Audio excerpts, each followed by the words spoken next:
Hey guys, in this video I'll show you how to build an email template on HubSpot. Alright, let's begin. First of all, open any preferred browser and search for HubSpot.com. After that, open the official website and sign into your account. You will then be redirected to the home page. To start sending emails, get to the left side menu, access Marketing, and then click on the Emails feature. Now select the Create Email option at top right corner and a bunch of options will be displayed. Simply click on the first option and then choose the template of your choice.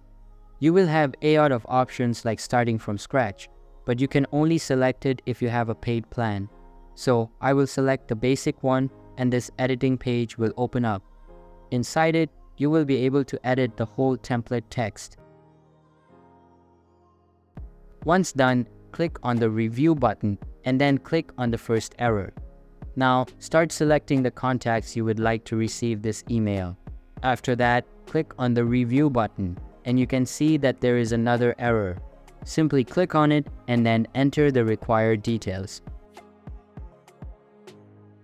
Once you are done with it, click on the Send button again, but this time click on Send at the bottom and you'll be good to go. So that's basically how you can build an email template on HubSpot. And that's it for this video. If you find this helpful, consider subscribing and giving this a big thumbs up. Thanks.